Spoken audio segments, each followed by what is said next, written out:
ਸਤਿ ਸ਼੍ਰੀ ਅਕਾਲ ਪਿਆਰੇ ਬੱਚਿਓ। ਤਾਂ ਬੇਟੇ ਆਪਾਂ ਇਲੈਕਟ੍ਰੋਕੈਮਿਸਟਰੀ ਚੈਪਟਰ ਸ਼ੁਰੂ ਕੀਤਾ ਹੋਇਆ। ਉਹਦੇ ਵਿੱਚ ਆਪਾਂ ਇਲੈਕਟ੍ਰੋਲਾਈਟਸ ਕੀ ਹੁੰਦੇ ਨੇ, ਮੈਟੈਲਿਕ ਕੰਡਕਟਰ ਕੀ ਹੁੰਦੇ ਨੇ ਉਹ ਪੜ੍ਹਦੇ ਹਾਂ। ਅਤੇ ਮੈਟੈਲਿਕ ਕੰਡਕਟਰ ਦੀ ਆਪਾਂ ਨੂੰ ਇਹਦੇ 'ਚ ਕੋਈ ਬਹੁਤੀ ਲੋੜ ਨਹੀਂ ਪੈਂਦੀ, ਇਹਦੇ 'ਚ ਆਪਾਂ ਨੂੰ ਇਲੈਕਟ੍ਰੋਲਾਈਟਸ ਦੀ ਲੋੜ ਪੈਣੀ ਹੈਗੀ ਹੈ। ਤਾਂ ਹੁਣ ਆਪਾਂ ਪੜ੍ਹਨ ਜਾ ਰਹੇ ਹਾਂ factors affecting electrical conductivity of electrolytic solution. ਕਿਹੜੇ ਕਿਹੜੇ ਫੈਕਟਰਾਂ ਦੇ ਉੱਤੇ ਜਿਹੜੀ ਉਹਦੀ ਇਲੈਕਟ੍ਰੀਕਲ ਕੰਡਕਟੀਵਿਟੀ ਹੈ ਉਹ ਡਿਪੈਂਡ ਕਰਦੀ ਹੈ, ਉਹਦੇ ਬਾਰੇ 'ਚ ਆਪਾਂ ਵਿਚਾਰ ਕਰਾਂਗੇ। ਤਾਂ ਬੇਟੇ ਮੇਨਲੀ ਮੂਲ ਰੂਪ ਦੇ ਵਿੱਚ ਇਹਦੇ 3 ਇਫੈਕਟ ਹੁੰਦੇ ਨੇ। ਪਹਿਲੀ ਗੱਲ ਹੈ ਬੇਟੇ ਇੰਟਰਾਇਨਿਕ ਅਟਰੈਕਸ਼ਨ।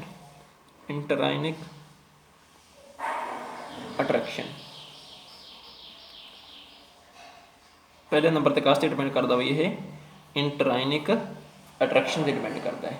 ਇੰਟਰਾਇਨਿਕ ਅਟਰੈਕਸ਼ਨ ਦਾ ਮਤਲਬ ਹੈ, ਦੇਖੋ ਬੇਟੇ ਆਪਾਂ ਕੋਈ ਵੀ ਜਦੋਂ ਸੋਲਿਊਸ਼ਨ ਬਣਾਉਂਦੇ ਸੀਗੇ ਉਹ ਸੋਲਿਊਸ਼ਨ ਦੇ ਵਿੱਚ ਆਪਾਂ ਇਹਦੇ 'ਚ ਸਲਿਊਟ ਪਾਉਂਦੇ ਸੀ। ਸਲਿਊਟ ਹੁੰਦਾ ਸੀ ਜਿਹੜਾ ਆਪਣੇ ਕੋਲ ਇਲੈਕਟ੍ਰੋਲਾਈਟ ਹੁੰਦਾ ਸੀ। ਇਲੈਕਟ੍ਰੋਲਾਈਟ ਇੱਕ ਸਲਿਊਟ ਹੀ ਹੁੰਦਾ ਸੀ ਨਾ, ਜਿਹੜਾ ਉਹਦੇ 'ਚ ਮਿਲ ਕੇ ਜਿਹੜਾ ਹੈਗਾ ਵਾ ਉਹ ਆਇਨ ਬਣਾ ਲੈਂਦਾ ਸੀ ਅਤੇ ਇਲੈਕਟ੍ਰੀਸਿਟੀ ਪ੍ਰੋਡਿਊਸ ਕਰਦਾ ਸੀ, ਹੈ ਨਾ। ਤਾਂ ਮਤਲਬ ਕਿ ਉਹਦੇ ਵਿੱਚ ਦੀ ਕੰਡਕਟੀਵਿਟੀ ਪ੍ਰੋਡਿਊਸ ਕਰਦਾ ਸੀ, ਇਲੈਕਟ੍ਰੀਕਲ ਨੂੰ ਲੰਘਣ ਦਿੰਦਾ ਸੀਗਾ।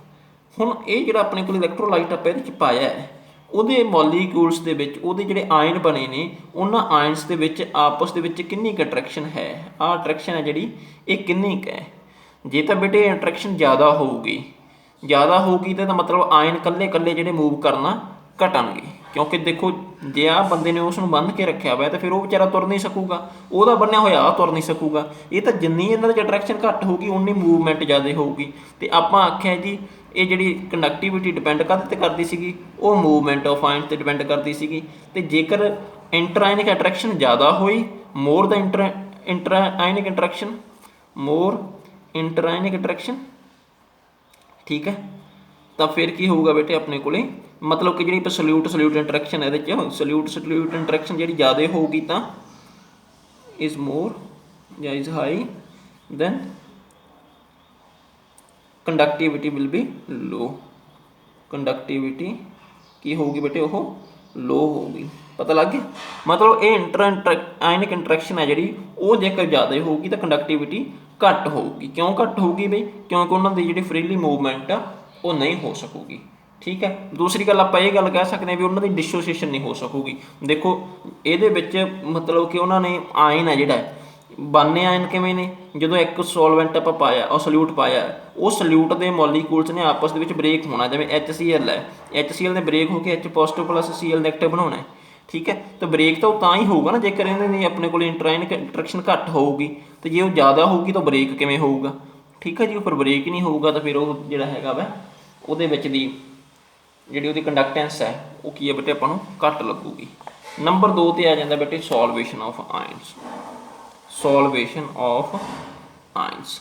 ਹੁਣ ਸੋਲਵੇਸ਼ਨ ਆਫ ਆਇਨਸ ਕੀ ਹੈ, ਕਈ ਵਾਰੀ ਕੀ ਹੁੰਦਾ ਬੇਟੇ, ਆਪਾਂ ਜਿਹੜੀ ਵੀ ਚੀਜ਼ ਪਾਉਣੀ ਹੈ ਵਿੱਚ ਕੋਈ ਸਲਿਊਟ ਪਾਇਆ ਆਪਾਂ, ਉਹ ਸਲਿਊਟ ਸੋਲਵੈਂਟ ਦੇ ਵਿੱਚ ਬਹੁਤ ਜ਼ਿਆਦਾ ਸੋਲੂਬਲ ਹੋ ਜਾਂਦਾ। ਜੇ ਸਲਿਊਟ ਅਤੇ ਸੋਲਵੈਂਟ ਦੀ ਇੰਟਰੈਕਸ਼ਨ ਜ਼ਿਆਦਾ ਹੋਊਗੀ ਫਿਰ ਵੀ ਕੀ ਹੋਣਾ ਬੇਟੇ, ਸੋਲਵੈਂਟ ਨੇ ਸਲਿਊਟ ਨੂੰ ਜਿਹੜਾ ਮੂਵ ਹੀ ਨਹੀਂ ਕਰਨ ਦੇਣਾ ਗਾ, ਠੀਕ ਹੈ। ਸੋਲਵੈਂਟ ਸਲਿਊਟ ਇੰਟਰੈਕਸ਼ਨ ਹੈ ਜਿਹੜੀ ਉਹ ਜੇਕਰ ਜ਼ਿਆਦਾ ਹੋਈ ਤਾਂ ਉਹਨੇ ਕੀ ਹੈ ਬਈ ਉਹਨੂੰ ਮੂਵ ਹੀ ਨਹੀਂ ਕਰਨ ਦੇਣਾ ਗਾ, ਉੱਥੇ ਹੀ ਰੋਕੀ ਰੱਖਣਾ। ਤਾਂ ਫਿਰ ਵੀ ਆਪਣੇ ਕੋਲ ਜਿਹੜੀ ਹੈਗੀ ਹੈ ਕੰਡਕਟੀਵਿਟੀ ਘੱਟ ਹੋਊਗੀ। ਨੰਬਰ 3 'ਤੇ ਆ ਜਾਂਦਾ ਬੇਟੇ ਵਿਸਕੋਸਿਟੀ।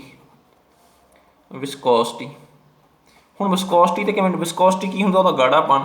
ਜੇ ਆਪਣੇ ਕੋਲ ਸਲਿਊਟ ਜਿਹੜਾ ਆਪਣੇ ਕੋਲ ਸੋਲਵੈਂਟ ਹੈ, ਆਹ ਜਿਹੜਾ ਸੋਲਵੈਂਟ ਹੈ, ਸੋਲਵੈਂਟ ਦੀ ਵਿਸਕੋਸਿਟੀ ਜ਼ਿਆਦਾ ਹੋਊਗੀ, ਉਹ ਸੰਘਣਾ ਹੋਊਗਾ ਤਾਂ ਬੇਟੇ ਆਪਾਂ ਨੂੰ ਪਤਾ ਉਹਦੇ ਵਿੱਚ ਦੀ ਫਿਰ ਆਇਨਸ ਨੂੰ ਤੁਰਨਾ ਮੁਸ਼ਕਿਲ ਹੈ, ਠੀਕ ਹੈ ਬਈ। ਤੁਸੀਂ ਆਪ ਹੀ ਦੇਖੋ ਵੀ ਤੁਸੀਂ ਹਵਾ ਦੇ ਵਿੱਚ ਆਰਾਮਦਾਰੀ ਦੇ ਨਾਲ ਤੁਰ ਸਕਦੇ ਹੋ, ਪਾਣੀ ਦੇ ਵਿੱਚ ਤੁਰਨਾ ਹੋਵੇ ਥੋੜ੍ਹਾ ਜਿਹਾ ਔਖਾ ਹੈ। ਔਰ ਜੇ ਸ਼ਹਿਦ ਦੇ ਵਿੱਚ ਤੁਰਨਾ ਹੋਵੇ, ਸ਼ਹਿਦ ਉਦੋਂ ਪਾਣੀ ਨਾਲੋਂ ਵੀ ਗੜ ਤਾਂ ਉਹ ਤਾਂ ਹੋਰ ਔਖਾ ਬੇਟੇ, ਠੀਕ ਹੈ।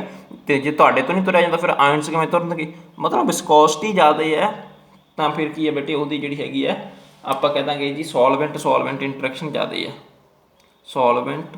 ਸੋਲਵੈਂਟ ਇੰਟਰੈਕਸ਼ਨ ਜਿਹੜੀ ਹੈਗੀ ਹੈ ਮੋਰ ਹੈ, ਜ਼ਿਆਦਾ ਹੈ, ਠੀਕ ਹੈ। ਤਾਂ ਇਸ ਕਰਕੇ ਆਪਾਂ ਕਹਿ ਦਾਂਗੇ ਜੀ ਕੰਡਕਟੈਂਸ ਹੈ ਜਿਹੜੀ ਉਹ ਕੀ ਹੋਊਗੀ, ਘੱਟ ਹੋਊਗੀ। ਕੰਡਕਟੈਂਸ ਵਿਲ ਬੀ ਲੋ। ਪਤਾ ਲੱਗ ਗਿਆ। ਬਸ 3 ਤਰ੍ਹਾਂ ਦੀਆਂ ਇੰਟਰੈਕਸ਼ਨ ਆਪਣੇ ਕੋਲ ਹੋ ਗਈਆਂ। ਇੱਕ ਕਿਹੜੀ ਇੰਟਰੈਕਸ਼ਨ ਹੈ ਬੇਟੇ, ਸਲਿਊਟ, ਹਾਂਜੀ।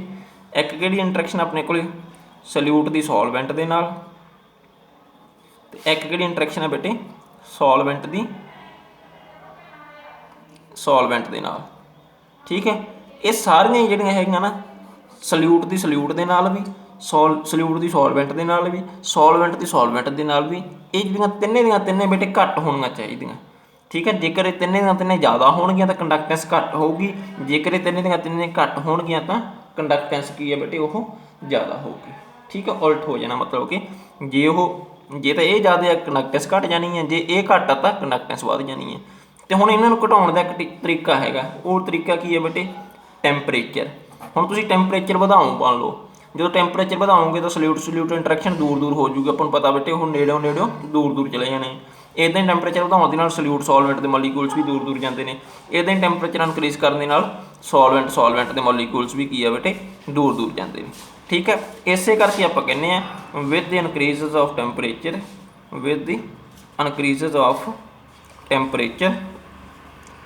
ਜਿਹੜੀ ਕੰਡਕਟੈਂਸ ਹੈ, ਕੰਡਕਟੈਂਸ ਗੋਜ਼ ਟੂ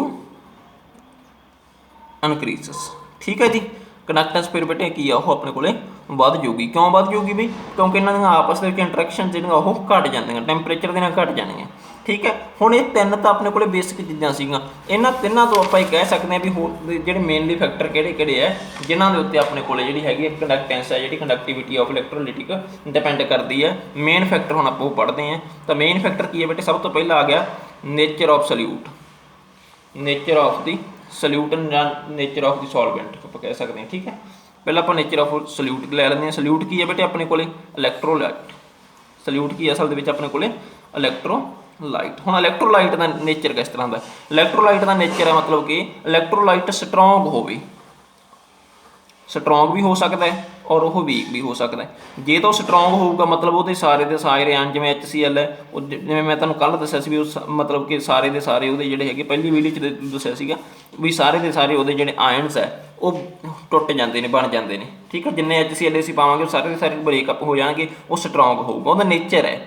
ਵੀਕ ਹੈ, ਵੀਕ ਦਾ ਨੇਚਰ ਕੀ ਹੈ ਬੇਟੇ, ਵੀ ਉਹ ਜਿੰਨੇ ਆਪਾਂ ਐਸਟਿਕ ਐਸਿਡ ਦੇ ਆਪਾਂ ਪਾਏ ਆ ਮੋਲੀਕੂਲਸ, ਉਹ ਸਾਰੇ ਦੇ ਸਾਰੇ ਨਹੀਂ ਟੁੱਟਦੇ ਗੇ, ਅੱਧੇ ਪਿੱਛੇ ਟੁੱਟਦੇ ਨੇ, ਮਤਲਬ ਕਿ ਅੱਧਿਆਂ ਕਦੀ ਆਹ ਬਣਦਾ, ਅੱਧਿਆਂ ਦੇ ਉਵੇਂ ਹੀ ਰਹਿ ਜਾਂਦਾ ਵਾ, ਆਇਨ ਅੱਧਿਆਂ ਦੀ ਬਣਦੇ, ਮਤਲਬ ਇਹਦਾ ਨੇਚਰ ਹੈ ਇਹ ਇਲੈਕਟ੍ਰੋਲਾਈਟ ਦਾ।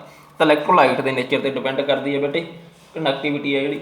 ਠੀਕ ਹੈ, ਨੰਬਰ 2 'ਤੇ ਡਿਪੈਂਡ ਕਰਦੀ ਹੈ ਨੇਚਰ ਆਫ ਸੋਲਵੈਂਟ, ਇਹ ਵੀ ਆਪਾਂ ਪਿੱਛੇ ਪੜ੍ਹ ਲਿਆ। ਠੀਕ ਹੈ, ਨੇਚਰ ਆਫ ਸੋਲਵੈਂਟ, ਵੀ ਸੋਲਵੈਂਟ ਕਿਸ ਤਰ੍ਹਾਂ ਦਾ, ਵੀ ਸੋਲਵੈਂਟ ਆਪਦੇ ਵਿੱਚ ਇਹਨਾਂ ਨੂੰ ਛੇਤੀ ਤੋੜ ਸਕਦਾ ਜਾਂ ਨਹੀਂ। ਆਮ ਕਰਕੇ ਜਿੰਨੇ ਪੋਲਰ ਸੋਲਵੈਂਟ ਹੁੰਦੇ ਆ ਨਾ ਬੇਟੇ, ਪੋਲਰ ਸੋਲਵੈਂਟ ਬੈਸਟ ਹੈ ਇਹਦੇ ਵਾਸਤੇ। ਪੋਲਰ ਸੋਲਵੈਂਟ ਜਿਹੜੇ ਉਹ ਬੈਸਟ ਹੋਣਗੇ, ਕਿਉਂਕਿ ਉਹਨਾਂ ਨੇ ਛੇਤੀ ਇਹਨਾਂ ਨੂੰ ਜਿਹੜਾ ਆਪਦੇ ਵਿੱਚ ਡਿਜ਼ੋਲਵ ਕਰਵਾ ਕੇ ਇਹਨਾਂ ਨੂੰ ਤੋੜ ਦੇਣਾ ਹੈਗਾ। ਠੀਕ ਹੈ ਜੀ, ਇਸ ਕਰਕੇ ਪੋਲਰ ਸੋਲਵੈਂਟ ਜਿਹੜਾ ਬੈਸਟ ਹੈ। ਨੰਬਰ 3 'ਤੇ ਆ ਗਿਆ ਜਿਹੜਾ ਬਹੁਤ ਇੰਪੋਰਟੈਂਟ ਪੁਆਇੰਟ ਹੈ ਇਹਦਾ, ਉਹ ਹੈਗਾ size of the ions produced in, size of the ions. ਠੀਕ ਹੈ, ਤਾਂ ਜਿੰਨਾ ਸਾਈਜ਼ ਆ ਆਇਨਸ ਦਾ, ਦੇਖੋ ਜੇਕਰ ਆਇਨ ਛੋਟਾ ਹੋਊਗਾ, ਜੇ ਤਾਂ ਆਇਨ ਛੋਟਾ ਹੋਇਆ ਤਾਂ ਉਹ ਸੋਲਵੈਂਟ ਦੇ ਵਿੱਚ ਜ਼ਿਆਦਾ ਮੂਵ ਕਰ ਸਕਦਾ। ਜੇ ਆਇਨ ਵੱਡਾ ਬੇਟੇ, ਉਹ ਸੋਲਵੈਂਟ ਦੇ ਵਿੱਚ ਉਹਦੀ ਮੂਵਮੈਂਟ ਘੱਟ ਹੋਊਗੀ। ਕਿਉਂ ਘੱਟ ਹੋਊਗੀ ਬਈ, ਤੁਸੀਂ ਦੇਖੋ ਜੇ ਤੁਸੀਂ ਬਾਜ਼ਾਰ ਵਿੱਚ ਦੀ ਲੰਘਣਾ ਹੋਵੇ, ਜੇ ਤਾਂ ਤੁਹਾਡੇ ਕੋਲ ਮੋਟਰਸਾਈਕਲ ਹੈ ਤਾਂ ਮੋਟਰਸਾਈਕਲ ਛੋਟਾ, ਉਹ ਬੱਚੇ ਭਰੇ ਹੋਏ ਬਾਜ਼ਾਰ ਵਿੱਚ ਵੀ ਈਜ਼ੀਲੀ ਲੰਘ ਜਾਂਦਾ। ਜੇ ਤੁਹਾਡੇ ਕੋਲ ਟਰੱਕ ਹੋਵੇ ਫਿਰ ਨਹੀਂ ਨਾ ਭਰੇ ਬਾਜ਼ਾਰ ਵਿੱਚ ਦੀ ਲੰਘਿਆ ਜਾਂਦਾ। ਬਸ ਇਹ ਸਾਈਜ਼ ਦੇ ਉੱਤੇ ਡਿਪੈਂਡ ਕਰਦਾ ਹੈਗਾ। ਜੇ ਸਾਈਜ਼ ਛੋਟਾ ਹੋਊਗਾ ਤਾਂ ਉਹ ਕੀ ਆ ਬੇਟੇ, ਉਹਦੀ ਕੰਡਕਟੈਂਸ ਜਾਂ ਕੰਡਕਟੀਵਿਟੀ ਜ਼ਿਆਦਾ ਹੋਊਗੀ। ਸਾਈਜ਼ ਵੱਡਾ ਹੈ ਤਾਂ ਉਹਦੀ ਕੰਡਕਟੈਂਸ ਜਾਂ ਕੰਡਕਟੀਵਿਟੀ ਕੀ ਆ ਬਈ, ਘੱਟ ਹੋਊਗੀ। ਨੰਬਰ 4 ਦੇ ਉੱਤੇ ਆਪਾਂ ਕਹਿ ਦਿੰਦੇ ਜੀ ਕੰਸਨਟ੍ਰੇਸ਼ਨ। ਕੰਸਨਟ੍ਰੇਸ਼ਨ ਦੇ ਉੱਤੇ ਵੀ ਡਿਪੈਂਡ ਕਰਦਾ ਹੈਗਾ। ਕੰਸਨਟ੍ਰੇਸ਼ਨ ਆਫ ਦੀ ਆਇਨਸ ਜਾਂ ਆਫ ਦੀ ਇਲੈਕਟ੍ਰੋਲਾਈਟਿਕ ਸੋਲਿਊਸ਼ਨ। ਹੁਣ ਕੰਸਨਟ੍ਰੇਸ਼ਨ 'ਤੇ ਕਿਵੇਂ ਡਿਪੈਂਡ ਕਰੂਗਾ, ਦੇਖੋ ਜੇ ਕੰਸਨਟ੍ਰੇਸ਼ਨ ਜ਼ਿਆਦਾ ਹੈ ਇਹਦਾ ਮਤਲਬ ਉਹ ਜਿਹੜਾ ਸੋਲਿਊਸ਼ਨ ਹੈ ਉਹ ਗਾੜਾ ਹੋਊਗਾ ਬੇਟੇ। ਕੰਸਨਟ੍ਰੇਸ਼ਨ ਜ਼ਿਆਦਾ ਮਤਲਬ ਕਿ ਨੇੜੇ ਨੇੜੇ ਆਇਨਸ ਪਏ ਹੋਣਗੇ। ਜਿੰਨਾ ਆਇਨਸ ਨੇੜੇ ਹੋਣਗੇ ਉਹਨਾਂ ਨੂੰ ਮੂਵ ਕਰਨਾ ਮੁਸ਼ਕਲ ਹੈ। ਇਹ ਵੈਸੇ ਆਪਾਂ ਇੱਧਰ ਮੋਲਰ ਕੰਡਕਟੀਵਿਟੀ ਦੇ ਵਿੱਚ ਪੜ੍ਹਨਾ, ਇਹ ਅੱਗੇ ਮੈਂ ਤੁਹਾਨੂੰ ਦੱਸੂਗਾ ਮੋਲਰ ਕੰਡਕਟੀਵਿਟੀ ਕੀ ਹੁੰਦੀ ਆ। ਠੀਕ ਹੈ, ਫਿਲਹਾਲ ਤੁਸੀਂ ਇਹੀ ਸਮਝ ਲਓ ਵੀ ਜੇ ਕੰਸਨਟ੍ਰੇਸ਼ਨ ਜ਼ਿਆਦਾ ਹੈ ਤਾਂ ਕੰਸਨਟ੍ਰੇਸ਼ਨ ਜ਼ਿਆਦਾ ਹੋਣ ਕਰਕੇ ਉਹ ਕੀ ਹੈ ਵੀ ਆਇਨਸ ਆ ਜਿਹੜੇ ਉਹਦੇ ਉਹ ਨੇੜੇ ਪਏ ਹੋਣਗੇ, ਬਹੁਤ ਜ਼ਿਆਦਾ ਨੇੜੇ ਹੋਣਗੇ ਤਾਂ ਮੂਵ ਨਹੀਂ ਕਰ ਸਕਣਗੇ। ਠੀਕ ਹੈ, ਜਦੋਂ ਤੁਰ ਹੀ ਨਾ ਸਕੇ ਤਾਂ ਫਿਰ ਉਹਨਾਂ 'ਚ ਕੰਡਕਟੈਂਸ ਕਿੱਦਾਂ ਹੋਊਗੀ। ਠੀਕ ਹੈ, ਕੰਡਕਟੈਂਸ ਤਾਂ ਉਹਨਾਂ ਦੀ ਮੂਵਮੈਂਟ 'ਤੇ ਡਿਪੈਂਡ ਕਰਦੀ ਹੈ ਨਾ। ਤਾਂ ਜੇਕਰ ਉਹੀ ਡਿਲਿਊਟ ਹੋਇਆ ਮੰਨ ਲਓ ਆ ਡਿਲਿਊਟ ਹੈ, ਮਤਲਬ ਇਹਨੂੰ ਆਪਾਂ ਹੋਰ ਪਾਣੀ ਪਾਤਾ ਇਹਦੇ ਵਿੱਚ, ਤੇ ਆਇਨਸ ਹੁਣ ਕੀ ਆ ਬਈ ਦੂਰ ਦੂਰ ਪਏ ਆ, ਦੂਰ ਦੂਰ ਪਏ ਤਾਂ ਆਰਾਮ ਨਾਲ ਭੱਜ ਫਿਰ ਸਕਦੇ ਆ, ਠੀਕ ਹੈ ਨਾ। ਤੁਸੀਂ ਸਿੰਪਲ ਜੀ ਗੱਲ ਵੇਖੋ ਵੀ ਜੇ ਤੁਹਾਨੂੰ ਕਹਿ ਦਿੱਤਾ ਜਾਵੇ ਵੀ ਤੁਸੀਂ ਜੀ 25 ਜਵਾਕਾਂ ਨੇ ਇੱਕ ਕਮਰੇ 'ਚ ਭੱਜਣਾ, ਤਾਂ ਉਨੀ ਖੋਲ੍ਹਣ ਦੀ ਰੀਤ ਦੇ ਨਾਲ ਨਹੀਂ ਨਾ ਭੱਜ ਸਕੋਗੇ। ਜੇ 25 ਨੇ ਇੱਕ ਵੱਡੇ ਗਰਾਊਂਡ 'ਚ ਭੱਜਣਾ ਤਾਂ ਫਿਰ ਤੁਸੀਂ ਆਰਾਮਦਾਰੀ ਨਾਲ ਭੱਜੇ ਫਿਰੋਗੇ, ਠੀਕ ਹੈ। ਇਹੀ ਹੈ ਕਿਉਂ ਨਹੀਂ ਇੱਥੇ ਬੇਟੇ 25 ਜਣੇ ਇੱਕ ਕਮਰੇ 'ਚ ਕਿਉਂ ਨਹੀਂ ਉਹਨਾਂ ਫਰੀਲੀ ਮੂਵ ਕਰ ਸਕਦੇ ਸੀ, ਕਿਉਂਕਿ ਉੱਥੇ ਤੁਹਾਡੀ ਕੰਸਨਟਰੇਸ਼ਨ ਜ਼ਿਆਦਾ ਸੀਗੀ, ਮਤਲਬ ਕਿ ਵੋਲੀਅਮ ਪਰ ਯੂਨਿਟ ਵੋਲੀਅਮ ਜਿਹੜਾ ਹੈਗਾ ਤੁਹਾਡਾ ਉਹ ਘੱਟ ਸੀਗਾ, ਉਹ ਸੋਰੀ ਜ਼ਿਆਦਾ ਸੀਗੇ, ਠੀਕ ਹੈ। ਮਤਲਬ ਕਿ 25 ਜਣੇ ਜਿਹੜੇ ਥੋੜ੍ਹੇ ਥਾਂ ਦੇ ਵਿੱਚ ਸੀਗੇ, ਅਤੇ ਇੱਥੇ ਜਿਹੜਾ ਪਰ ਯੂਨਿਟ ਵੋਲੀਅਮ ਹੈ ਤੁਹਾਡਾ ਉਹ ਜਿਹੜਾ ਤੁਹਾਡੇ number of moles of ions ਜਿਹੜੇ ਹੈਗੇ ਆ ਉਹ ਪਰ ਯੂਨਿਟ ਵੋਲੀਅਮ ਕੀ ਹੈ ਬੇਟੇ ਉਹ ਘੱਟ ਨੇ, ਇਸ ਕਰਕੇ ਉਹ ਈਜ਼ੀਲੀ ਮੂਵ ਕਰ ਸਕਦੇ ਨੇ, ਠੀਕ ਹੈ ਜੀ। ਤਾਂ ਬਸ ਇਹੀ ਹੈ ਵੀ ਜਿਹੜੀ ਮੋਲਰ ਕੰਡਕਟੀਵਿਟੀ ਹੈ, ਮੋਲਰ ਕੰਡਕਟੀਵਿਟੀ ਇਨਕਰੀਜ਼ਸ ਵਿਦ ਡਿਲਿਊਸ਼ਨ, ਇੱਦਾਂ ਲਿਖ ਸਕਦੇ ਹੋ ਤੁਸੀਂ, ਠੀਕ ਹੈ ਜੀ। ਮਤਲਬ ਜਿਵੇਂ ਜਿਵੇਂ ਅਸੀਂ ਡਿਲਿਊਸ਼ਨ ਕਰਾਂਗੇ, ਡਿਲਿਊਸ਼ਨ ਦਾ ਮਤਲਬ ਉਹਦੇ 'ਚ ਪਾਣੀ ਪਾਈ ਜਾਣਾ, ਹੋਰ ਹੋਰ ਪਾਣੀ ਪਾਈ ਜਾਵਾਂਗੇ, ਕੰਸਨਟਰੇਸ਼ਨ ਘਟੀ ਜਾਣੀ, ਜਾਂ ਆਪਾਂ ਐਂ ਕਹਿ ਸਕਦੇ ਹਾਂ ਮੋਲਰ ਕੰਡਕਟੀਵਿਟੀ। ਮੋਲਰ ਕੰਡਕਟੀਵਿਟੀ ਕੀ ਹੁੰਦੀ ਹੈ ਆਪਾਂ ਅੱਗੇ ਪੜ੍ਹਾਂਗੇ, ਬਸ ਤੁਸੀਂ ਇੱਦਾਂ ਸਮਝ ਲਓ, ਸਿੰਪਲ ਕੰਡਕਟੈਂਸ ਹੀ ਕਰਦੇ ਹਾਂ ਆਪਾਂ ਗੱਲ। ਮੋਲਰ ਕੰਡਕਟੀਵਿਟੀ ਇਨਕਰੀਜ਼ਸ ਵਿਦ ਡਿਕਰੀਜ਼ ਇਨ ਕੰਸਨਟਰੇਸ਼ਨ, ਠੀਕ ਹੈ ਜੀ। ਮੋਲਰ ਕੰਡਕਟੀਵਿਟੀ ਇਨਕਰੀਜ਼ਸ ਵਿਦ ਡਿਕਰੀਜ਼ ਇਨ ਕੰਸਨਟਰੇਸ਼ਨ, ਮਤਲਬ ਕਿ ਜਦੋਂ ਜਿਵੇਂ ਜਿਵੇਂ ਉਹਦੀ ਕੰਸਨਟਰੇਸ਼ਨ ਘਟਦੀ ਹੈ ਤਾਂ ਮੋਲਰ ਕੰਡਕਟੀਵਿਟੀ ਵਧੀ ਜਾਂਦੀ ਹੈ, ਕਿਉਂ? ਕਿਉਂਕਿ ਬੇਟੇ ਉਹ ਜਿਹੜੇ ਆਇਨਸ ਆ ਉਹ ਦੂਰ ਦੂਰ ਚਲੇ ਜਾਂਦੇ ਨੇ। ਨੰਬਰ 5 ਤੇ ਆ ਗਿਆ ਬੇਟੇ ਟੈਂਪਰੇਚਰ। ਹੁਣ ਟੈਂਪਰੇਚਰ 'ਤੇ ਕਿਵੇਂ ਡਿਪੈਂਡ ਕਰਦੀ ਉਹ ਤਾਂ ਮੈਂ ਦੱਸ ਹੀ ਦਿੱਤਾ ਵੀ ਜੇ ਕਿਸੇ ਦਾ ਟੈਂਪਰੇਚਰ ਵਧਾਵਾਂਗੇ ਤਾਂ ਪਹਿਲੀ ਗੱਲ ਤਾਂ ਉਹਨਾਂ ਦੀਆਂ ਆਪਸ ਦੇ ਵਿੱਚ ਜਿਹੜੀਆਂ ਇੰਟਰੈਕਸ਼ਨਸ ਹੋਣਗੀਆਂ ਉਹ ਇੰਟਰੈਕਸ਼ਨ ਬੇਟੇ ਵੀਕ ਹੋ ਜਾਣਗੀਆਂ, ਤਾਂ ਉਹ ਜਿਹੜੇ ਆਇਨਸ ਹੈ ਉਹ ਆਪਸ ਦੇ ਵਿੱਚ ਛੇਤੀ ਟੁੱਟ ਕੇ ਫਰੀਲੀ ਮੂਵ ਹੋ ਜਾਣਗੇ, ਉਹਨਾਂ ਦੀ ਕਿਨੈਟਿਕ ਐਨਰਜੀ ਵੀ ਵੱਧ ਜਾਊਗੀ, ਠੀਕ, ਉਹ ਭੱਜੇ ਫਿਰਨਗੇ।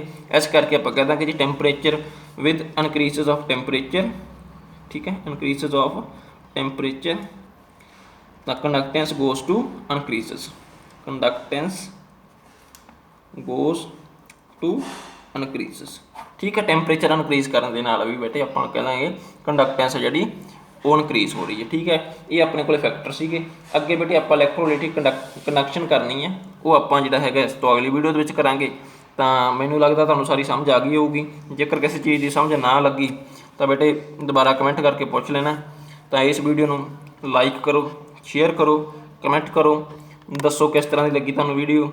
ਤਾਂ ਜੇਕਰ ਬੱਚਿਆਂ ਨੇ ਕਿਹਨਾਂ ਨੇ ਹਜੇ ਚੈਨਲ ਨੂੰ ਸਬਸਕ੍ਰਾਈਬ ਨਹੀਂ ਕੀਤਾ, ਚੈਨਲ ਨੂੰ ਸਬਸਕ੍ਰਾਈਬ ਕਰੋ। ਓਕੇ, ਸ਼ੁਕਰੀਆ, ਮਿਹਰਬਾਨੀ।